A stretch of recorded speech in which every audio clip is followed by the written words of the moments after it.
बिस्मिल्लाहिर्रहमानिर्रहीम। अस्सलाम वालेकुम।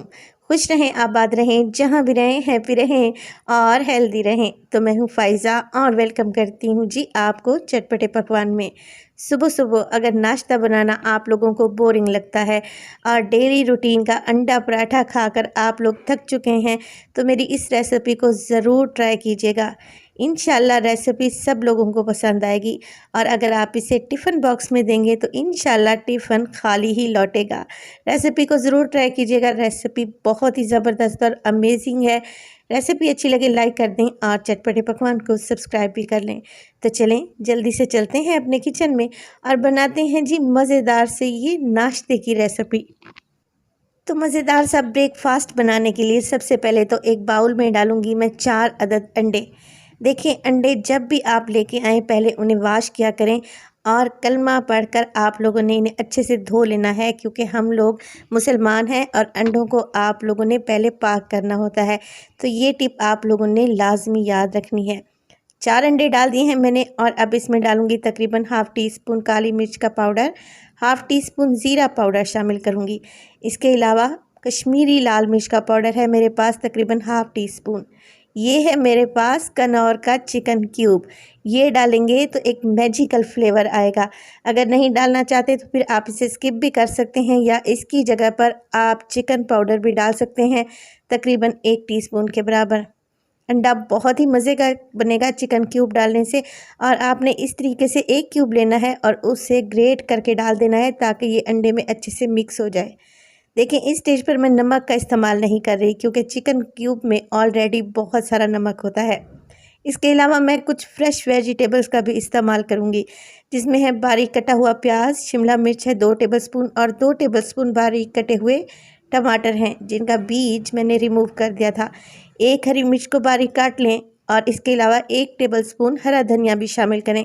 अगर बच्चों के लिए बना रहे हैं तो फिर हरी मिर्च को स्किप भी किया जा सकता है। सारी सब्जियां मैंने डाल दी हैं अंडे में। अब हमने कर लेना है इन सब चीज़ों को बहुत अच्छे तरीके से मिक्स। अच्छा, कुछ लोग अंडे पकाते वक्त अंडे में दूध भी शामिल करते हैं, तो अगर आप चाहें तो इस स्टेज पर तकरीबन 2 से 3 टेबलस्पून दूध ऐड कर लें। इससे अंडा और भी अच्छा फ्लफ़ी और मज़ेदार बनेगा। सब चीज़ों को मैंने बहुत अच्छे से मिक्स कर लिया है ताकि जो क्यूब मैंने डाला है उसकी मिक्सिंग बहुत अच्छे से हो जाए। अब इन्हें एक साइड पे रख दें। इसके अलावा मेरे पास है यहाँ पर पराठा, जो कि मैं फ्रोज़न इस्तेमाल कर रही हूँ। अगर आपके पास ये फ्रोज़न पराठे नहीं हैं या फिर आप इस्तेमाल नहीं करना चाहते तो कोई इशू नहीं है। घर में जो पराठे बने हैं उन्हीं से काम चला लें और ये रेसिपी घर वाले पराठों से ज़्यादा अच्छी बनती है।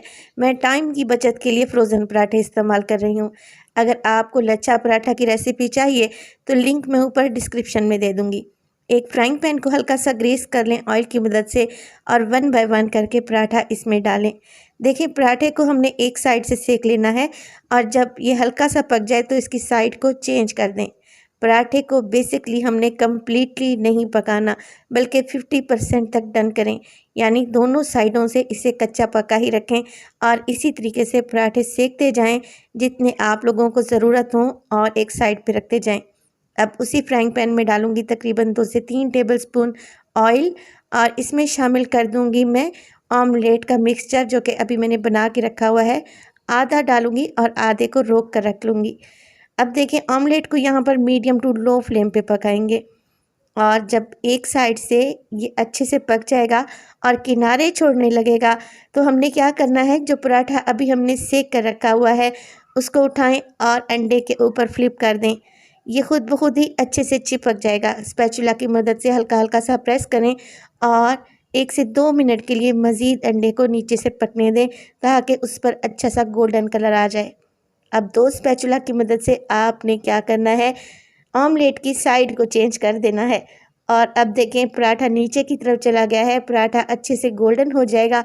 जब तक मैं क्या करूँगी, ऊपर की तरफ मैं लगा लूँगी चीज़। मेरे पास पिज़्ज़ा चीज़ है, आप मोज़रेला या फिर चेडर कोई भी इस्तेमाल कर सकते हैं। अगर चीज़ इस्तेमाल नहीं करना चाहते तो भी कोई इशू नहीं है। ये रेसिपी बहुत ही मज़े की बनेगी अगर आप इसे विदाउट चीज़ बनाएंगे।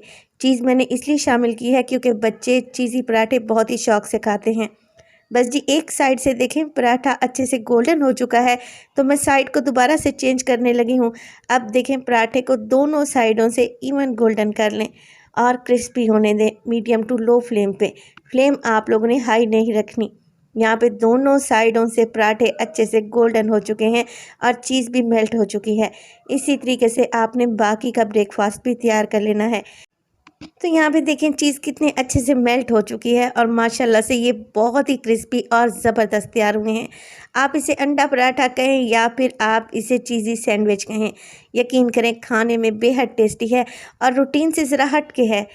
अक्सर औकात क्या होता है कि बच्चे रूटीन वाली चीज़ें खाकर थक जाते हैं, तो रेसिपी को ज़रूर ट्राई कीजिएगा और अपना फीडबैक दीजिएगा कि आपको मेरी रेसिपी कैसी लग रही है। रेसिपी अच्छी लगे लाइक कर दें और चटपटे पकवान को सब्सक्राइब कर लें, क्योंकि मैं आप लोगों के लिए बहुत आसान और मज़ेदार सी रेसिपीज़ डेली लेके आती हूँ। तो अपना बहुत सारा ख्याल रखिएगा, फ़ाइज़ा को भी अपनी दुआओं में याद रखिएगा। मुझे दीजिए इजाज़त, टिल देन अल्लाह निगहबान।